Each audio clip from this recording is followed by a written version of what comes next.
before you get into this, you need to turn it on 2x. Ever since I was told to watch podcasts on 2x speed, it's changed my life forever. Period.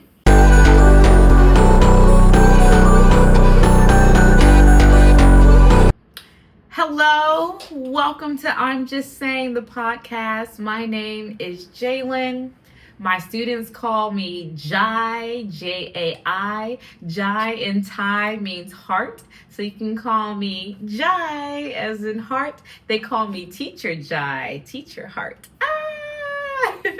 I've been given a nickname. If you are looking to teach in Thailand or anything about Thailand, then your students all have nicknames because their actual names are very long. And so for all the foreign teachers, we get to know their nicknames. And so I'll have a ploy, a pan, and so many other different types of students. You'll have a truck, you'll have a bonus. I'll have a couple bonuses in a class. And so each of them have a nickname. And so the nickname that I've been given by my Thai students is Jai, heart. I have loved teaching for so long. It has not come without its trial and errors. Just last year, 2025, I was chased around the building by my administration. This was not in Thailand. This was back in the United States. But I had tried to give some students some breakfast, and I had permission from the boss. And then the other administration who had something against me chased me through the building with the food, snatched it from my hand, then continued chasing me to try to get me out of the building. It was like literally an experience of a lifetime.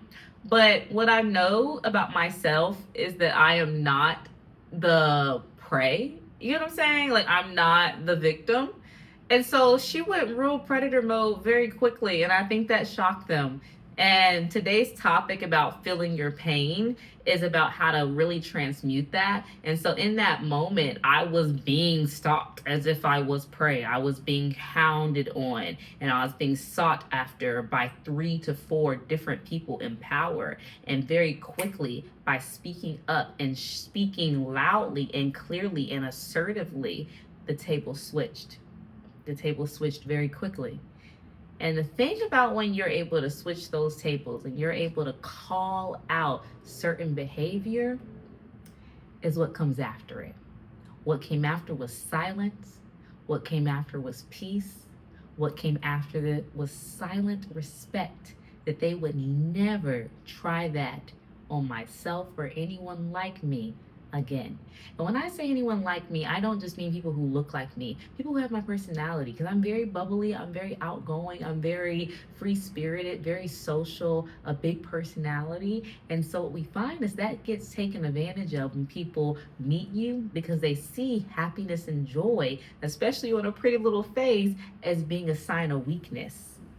And so I had to teach them that's not a sign of weakness. Eventually, I did leave that role because I had more opportunities that were coming forward. I left that role on good terms with everyone, or so I thought, only to find out that a little while later, it was not actually on that good of terms, and that the same people that chased me around the building had spread rumors about me. And I honestly pride myself on not behaving like I'm in high school and having the social and emotional intelligence to communicate and talk things through. So for me, it kind of throws me off a little bit when I encounter people who are older than me, if not double my age, who act a certain way. And it just goes, do we ever really stop acting like children? Do we ever grow out of those old habits? Do we ever become the real parent, adult versions of ourselves, even when we have kids or we deal with children? And I think the answer may be no when it comes to maybe 45% of the population still behaves as if this is like high school competition based and you just transition from that into the real world. And it's kind of sad. And it, for me, it causes me some pain when it comes to my emotional state, because I'm an empath too. So if you're an empath and you find that you feel people's emotions very easily and that you are always trying to take care of other people and be there for them, be that lookout, and then when it's your turn to be taken care of, you don't really get that, reciprocated energy, it can be challenging. But one thing that has helped me in that process, babes, love you, is feeling my pain. feeling that emotion, sitting with that, being like, oh, I don't like this. This is a lot. I don't like the way this makes me feel. I don't like the way this situation feels.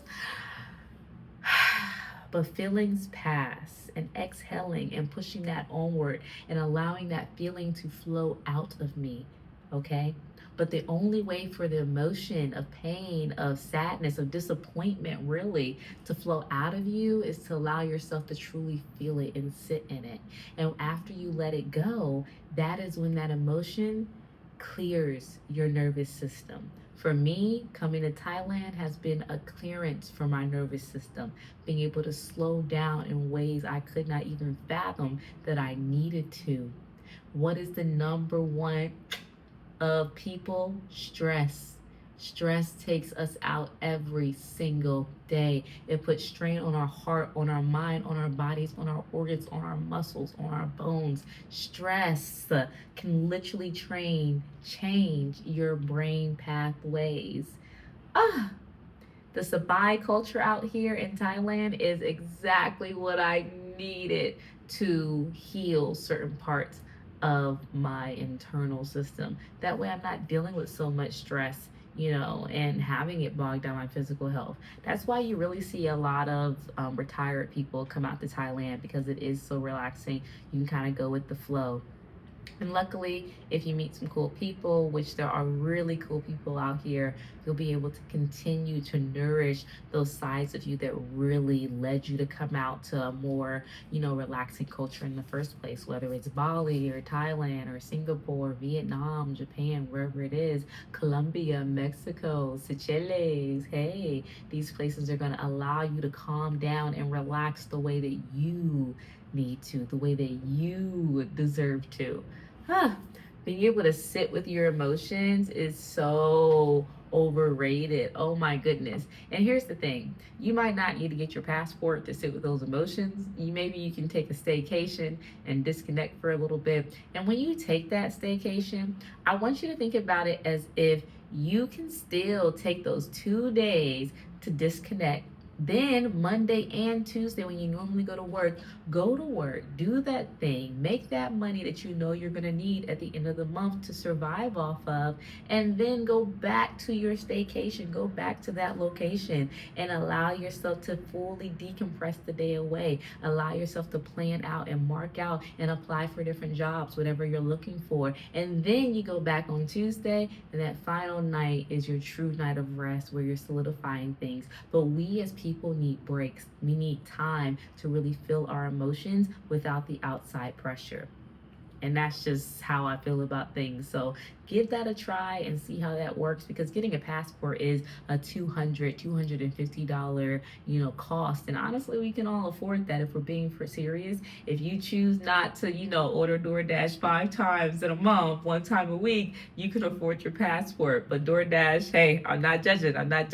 But just know, once you get that passport and you make that move as someone who's retired or someone who's just looking to change and young and free flowing, your DoorDashes are the equivalent of $6, of $10 once you get out here, once you move somewhere else. So do note that you are overpaying right now, and until you choose to just breathe, process, and disconnect from your current reality and slowly start to shape that new future that you want, that you're going to pay and overpay for things that could be so much more affordable, that can actually give you the longevity that you're looking for. So I hope that's helpful. But feeling your pain, I wasn't even prepared to go off in this tangent.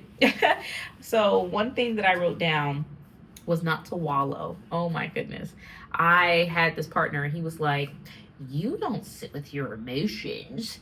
You don't allow yourself to feel your emotions and to understand when you make a mistake. I don't feel like you learn from your emotions. And, in that moment, I was like, who does this guy think he is? Like, try again. Anyway. And then it wasn't until like years later that I was like, wait, do I allow myself to feel my emotions?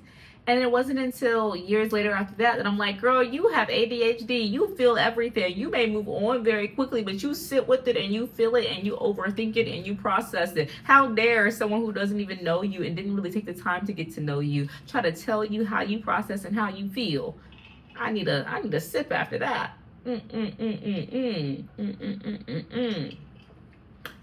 I am a sucker for coffee.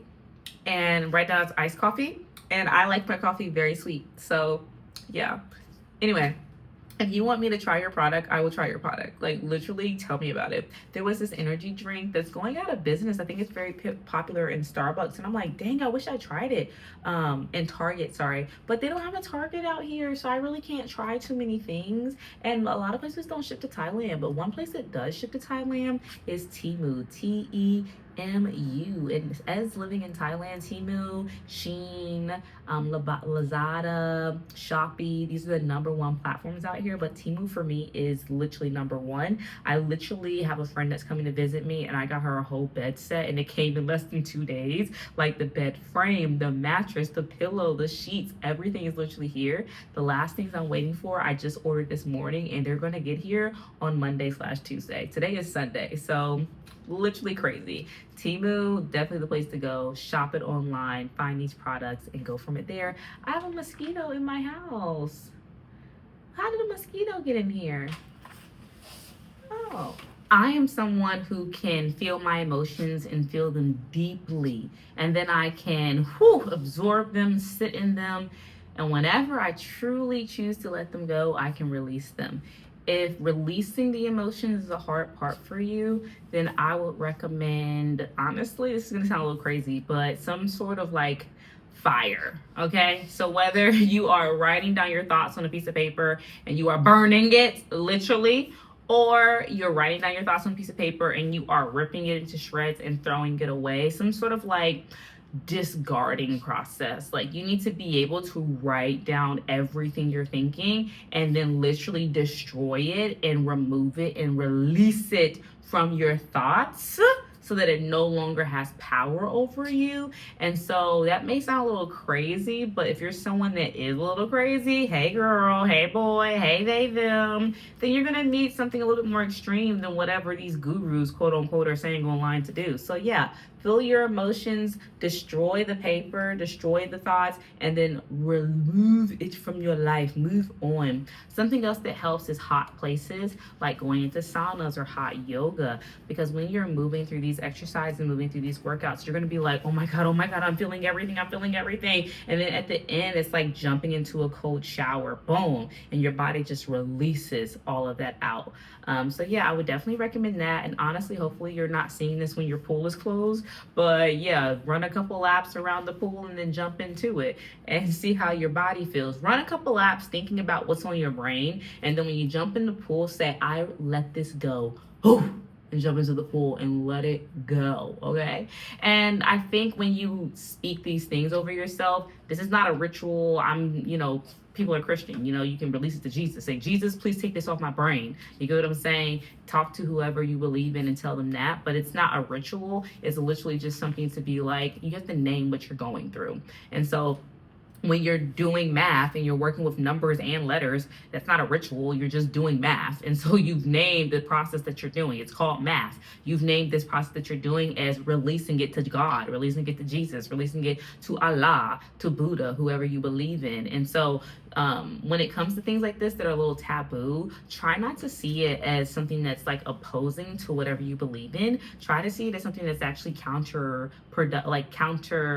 I don't want to say counteractive, but like actively helping you to achieve the goals that you're looking for. But if we immediately paint things as being like demonic or opposition, you're literally not going to grow. You're literally going to sit with those same emotions until another 5 or 6 years, when you could just try the thing that the person is saying and see if it works. You get what I'm saying? So if you do end up trying it and you burn the note that you write on, or you throw it off a balcony, or you rip it into shreds and throw it away, or you take your laps around the pool and you jump into it, then let me know how you're feeling. Like, comment and let us know, what were you dealing with? What was going on in your life? Oh my goodness. Because sometimes these little messages that we get just don't work. They just don't work. You need to do something bigger and better and bolder. So yeah, don't wallow. But ask yourself why you repeat the same toxic cycles over and over and over and over again. Sit down and think. And then once you're done thinking, release it. And then the next step really to that is, oh my goodness, we have types. We have types. I like this type of woman. I like this type of man. I'm attracted to this type of person. Okay, well, your type is unhealthy for you. Your type is not seeing you for who you are. Your type is abusing you and taking advantage of you. So maybe it's time for you to expand outside of your type and stop falling for the same cycles over and over again. And what that means for me personally is like, I'm being honest, I've met some dusty, crusty men. Some dusty, crusty, dusty, bummy, bummy men have been around me. And I'm just like, why am I accepting these dusty, crusty men in my circle, like, why? Like, why? And I'm like, how do I keep attracting these people into my circle? I am literally such a high achieving woman. And I'm like, geez, is what they say on the internet about these high achieving women that end up going with these buster ass guys correct? And really what it is self-worth. If we boil it down, it's self-worth and maybe coming from an environment where the parent or the sibling or the environment, the people around you, your friends, your ecosystem were dusty, busty men, okay? And then that's all you really have seen. That's all you really know. That's all you've been surrounded by. So then you become a high achieving woman so that you're not really living those same cycles. You don't want that same reality as what you came from. And then boom, now you're an adult. Now you're ready for committed relationships. And who do you keep finding yourself the most attracted to? These men that are literally, I'm sorry to say it, low vibrational, dusty, crusty men. And you allow them in because maybe they remind you of this, because they're a safe place, because of whatever. You can be this way around, you can be that way around them. But we're settling for things that we literally work so hard to let go of. High achieving women, we need to literally bereave, feel our pain, feel that whatever made us want to be high achieving, and then relinquish it. And then we can accept and bring in these high value, these awesome guys who really see us for our self-worth, and we don't have to apply it to a type. When it comes to our type, we're like, oh, I'm attracted to this guy. I'm attracted to that guy. I like this person. I like that person. But your type is actually from your past. You like the version that actually made you want to strive and become the person that you are today. Think about it. The person that you are today, with all the achievements, with all the success, you are attracted to the men in your life before you became that person. Like, think about that. Not in a weird way, but think about the fact that these people who do not mean you any good at the end of the day, and now you've become this person that is good, and the people that you keep attracting are those who don't mean you any good. What? That is a psychological shift. That is a psychological battle that we need as high achieving women to relinquish ourselves from. We need to relinquish ourselves from the shackles. And here's the thing. This is not just a message for women. This is a message for men, because how many of you have dropped out of school? You could be the high value. You could be the catch, but you dropped out of school because whatever mental thing is going on and whatever excuses you've made up, get your butt back in there. Stop going for these young girls and being a pedophile, going for these weird little 16, 17-year-old girls. Go for girls your age, but you know you can't because you haven't done the steps that you need to do. So be single for a little bit. We've all been single. Ask your girlfriends if you have any. If not, then just, I'm telling you now, I'm your girlfriend. We've all been single before. And in that process, we're working to build ourselves. You man, you need to work to build yourself so that you can then attract in those amazing women. Me, myself, and I already know I'm done with the busters, and I'm not giving you 5 or 3 years in my space to try to grow. I'm sorry. Maybe the next girl will, or maybe you'll take that time, you'll meet that person after that, but no way. For me in particular, and maybe you relate to this, I remember this one time, oh, I'm so embarrassed every time I think about this. I was invited to this Kappa party. Go Kappas, a. Mind you, one fraternity just got some people just got arrested because they were hazing so bad. I think it was up in like Maryland or something, or up north, the Kappa fraternity. But that's what goes against what I'm trying to say. The Kappa fraternity, I was invited to their event, and I showed up looking good, feeling like, oh yeah, she's cute, she's cute internally. But then once I was in the space, I'm very like nonchalant, go with the flow, approach me, let's speak. I'm not really down or hip with like HBCU culture per se. So historically black colleges, when you're around your community, I'm not really hip with the culture. And they really do, my community really does like women who are bold and will come for you and grab you and like, snatch you up. But my inner Leo was not on the rah yet. So I'm in this space and I'm waiting to be approached, but really more than anything, I'm just having a good time. But I'm realizing I'm supposed to be serving this role of being the rah tiger. But mentally, I'm not there yet. I'm not there. And being able to rah and approach someone. And my homegirl was like, girl, who do you want? Like, who are you looking for? And I was like, actually, him. I'm looking for him. Girl, y'all, oh my God. We go to the second event, the after party. The guys come over. He's like, can we get your number? And I'm like, no.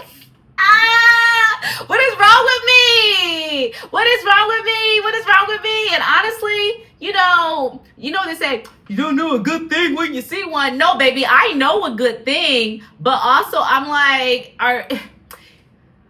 this is where the hurt comes in. Maybe this is trauma. Maybe this is my hyper awareness. But I'm like, do you take this person that could potentially be pretending to be good and they're actually not good? Or do you go for the person who is clearly showing you that they're a little iffy and you just know they're going to be iffy? Like, which one do you accept? It's so bad. But like, I'm immediately discrediting the good people that I see. And I'm like, I'm a good person too. How many people discredit me? And at the end of the day, that sits with pain that I have got to heal from. And I'm like, I'm sitting in this room surrounded by all these amazing men who are high achieving. And I'm like second guessing it. Jaylen, why are you second guessing it? I believe that everything happens for a reason. And so, when I was invited to that place, they were a bunch of military people, and I come from a very militant family. All of my family's in the military, so we're very structured, very organized. So maybe that was a bullet dodge, but also I can't help but be like, dang, you're willing to give these people that you know are a little iffy a chance versus the one that you can't quite read. I'm willing to give a chance to the guys who I can clearly tell are an 8 out of 10 versus the 10 out of 10 guy who may be hidden in disguise and maybe really a 6 out of 10. You get what I'm saying? So I'm like, do I trust this person whose mask is better? Or do I trust this person whose mask I can kind of see through? Like, I know what I'm getting with this person. I don't quite know what I'm getting with this person. It could be a 10, but it also could be a 6 versus this person here that's an actual 8, and they're an 8 all the way through. And so in my case, that is something I've had to sit with, to be like, at the end of the day, if they are able to present at a 10 and this 8 could never present at a 10, I think it's worth going with the 10. And so I've like gotten in my own way with being extra cautious towards these really great men.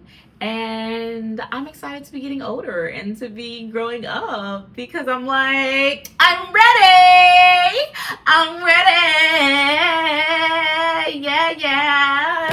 Yeah. And you're ready too. That was my realization. Maybe yours be a little bit different. Maybe you're right here with me. What's up? But we see each other for who we are, and we're opening and accepting. Also, another thing is that when I was in school, in university, I had a lot of people that were like very, very, very intimidated by me. And the way that they handled the intimidation was to isolate me and to like go on and spread rumors. And then when I would come back into the spaces for events and things like that, they would be like, hey girl, hey bestie, what's up? And so for me, it's like, these people were 10s. And then when I would come back around you, I'm like, oh no, you're really a 6 or a 5. So that also could be it. It doesn't always have to stem from like your family or some deep rooted trauma when it comes to feeling that pain, but it can just stem from like experiences that you've had. So maybe think about the experiences that you've had and disregard them, because not everybody is the same. But I was saying, if you're a teacher, you are going to deal with some catty personalities no matter what. You'll deal with those high school people that never grow out of it. So while it isn't just like everybody's a kid, it is like people do not grow as quickly as other people, and they kind of like that mindset. So I don't know, maybe I'm just extra cautious, and so I'm trying to encourage other people to be cautious, but also to not to like let it go at some point and not to judge everybody accordingly, because then you miss out on your blessings. Because that guy who was a Kappa, who would have known? That could have been my but also I'm not trying to be knocked up somewhere with someone who doesn't actually love me. Like, no, over here with 3-4 people, no thank you. I'm sorry, I'd rather be solo dolo, thriving, and wait for the right person and call in the right person and work on myself and bring 100% to the table than be with someone who's like 75%, 60% there. No, I'm okay. And that doesn't mean I'm like, you have work to do in your life, I'm perfect, we can't be together. But it's like, no, baby, I'm not looking for a Build-A-Bear project. Can you at least have gone to Build-A-Bear yourself and got your own bear? I gotta take you to Build-A-Bear, help you build the bear, have you sew on the eyes. All of y'all want mommies. You can't do nothing for yourself. You know what I'm saying? So in my case, I'm like, I want you to be coming with your own things. And I don't think that's too much to ask. Like, honestly, men get really offended when you tell them that they need to come correctly. And it's like, what type of family are you trying to have? What type of son are you trying to raise? You're mad that you have to be accountable. Interesting. Interesting. You are a man who's mad when women tell you to be a man. Listen, I talk so much mess, but I will say that men in America, I don't think they're misogynistic. Like, people are like, I used to be like, men are so misogynistic. Like, I don't think they're misogynistic. Like, I think, honestly, like, men in other parts of the world are very misogynistic. And let me tell you why I believe this. I was in Malaysia for my birthday, okay? In Malaysia, yeah. And I had so many negative encounters. Like, I had so many negative encounters in Malaysia. Oh my goodness, guys. I encountered so much negativity. I was like, this has to be a movie. Like, I encountered the Malaysian scammers. I encountered the Malaysian racism. I encountered the Malaysian, like, breakdown with the airplanes. Oh, it was so much. Anyway, so basically, I'm in Malaysia.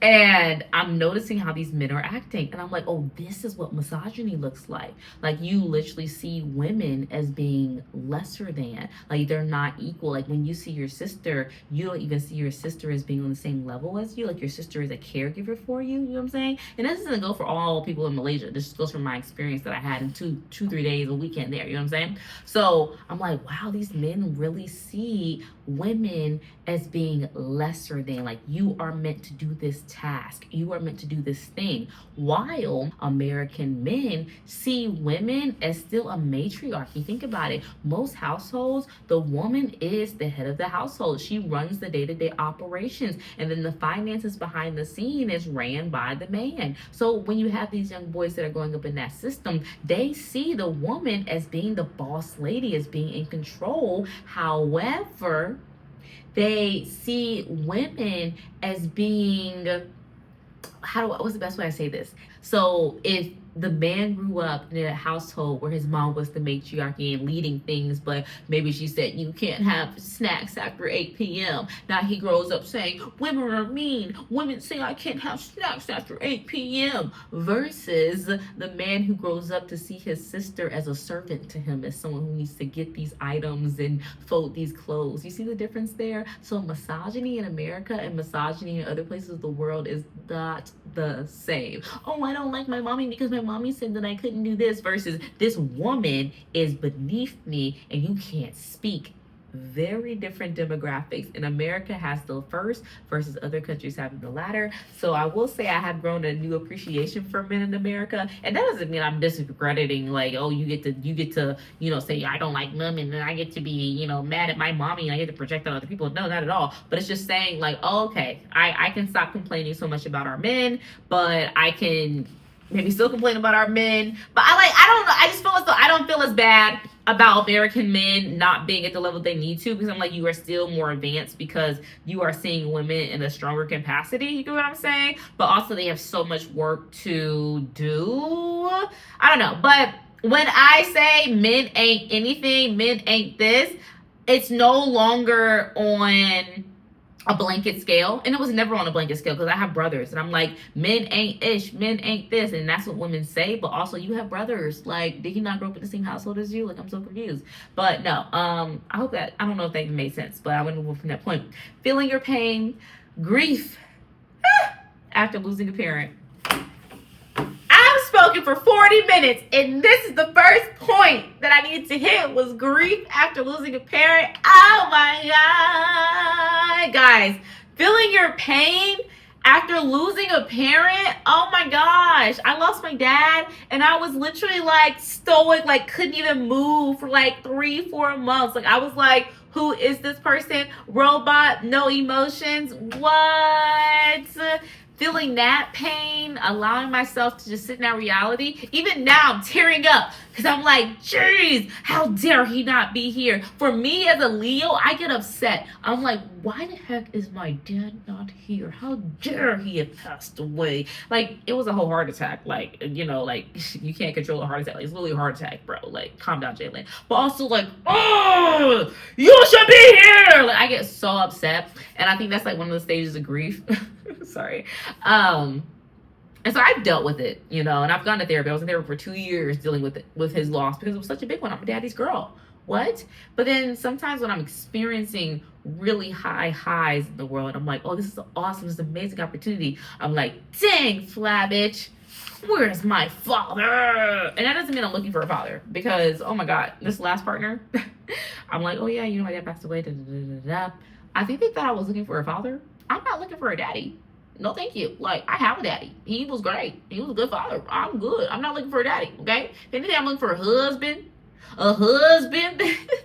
But I'm not looking for a daddy. No, thank you. And that's, you mean the other type of way. But no, I'm okay. I'm not looking for someone to fill in the father role or anything like that. But I do like people who are more mature, more settled, things like that. I've always been friends with people who are older than me. All my life, my friends have literally been in, like, I was 18 in community college. My friends were like late 20s, early 30s, and it was not on some weird stuff. Like, a lot of times you see people who are friends with people who are older than them, and it's on some weird stuff. My friendships were not weird like that. So yeah, I believe in having friends, who are older than you, because I think they understand you a lot better and they're able to work with your emotions and things of that nature. So yes, older friends are my go-to. An older partner probably gonna be my go-to. And if you are a woman, they do say you need to be with a guy who's older because they're more mature. They've kind of worked out some of those things. And I had bosses chasing me around at 40 and 50 years old at their big age. So are they ever really mature?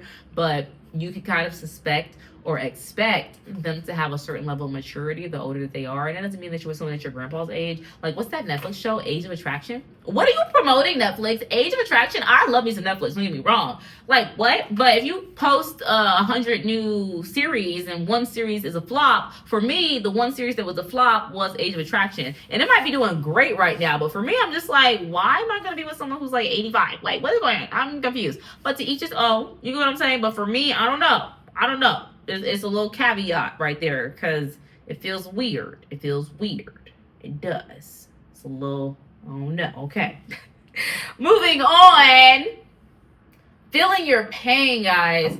I cannot get into all these. I'm going to have to make another episode on feeling your pain and really getting into the details here, because some of these are actually kind of traumatizing, and I feel like I should have led with the trauma first before getting into this tangent on feeling your pain in like a more superficial way. just so you know what I'm looking at, one of these says almost kidnapped. Feeling your pain of being almost kidnapped. Yeah. We're gonna get into this on a different episode, but for today, please know that your emotions, you can control them. And there are moments when you just need to let them out and then you control them. And for me, what has really helped is allowing myself silence, but also watching and listening to things that trigger the more emotional side of my brain that connect to me emotionally or mentally. That has helped me so much with being able to recognize certain things and hear the words and hear the language, because there are so many great people out here on YouTube, on the internet, who are sharing real, like, professional level experience, expert level experience. And so it is very helpful to listen to other people who are also great in what they do and taking those notes. So, whew, you have this pain, you have these emotions. Find people who can help you work through it. I hope I'm someone who can help you work through it. I hope that you got some tactics from today, whether you are, writing down your thoughts and ripping them up and throwing them away or throwing them over a balcony, whether you are sitting and, kind of realizing what may have caused you to have that type and how you can get rid of that type, whether it's you holding your friends accountable. I hope that this was helpful, just as the second episode of I'm Just Saying, because I am just saying a lot. But I hope that this is helpful. And I look forward to bringing you guys another episode. And then we can really kind of get into these more traumatic things. Oh my gosh. I cannot believe I was supposed to talk about some of these things. But I guess this was meant to be a part 2. This episode is Feel Your Pain. And maybe the next episode will be F trauma or something like that. They tried to traumatize you, but it didn't work. Trauma failed. Humiliation ritual fail. Anyway, go ahead and comment down how you're feeling, and hit that alarm bell for the next video. I post about Thailand, but then I also post these podcast episodes every single week of I'm Just Saying. And yeah, I'm just saying that you got to come back for more. Bye.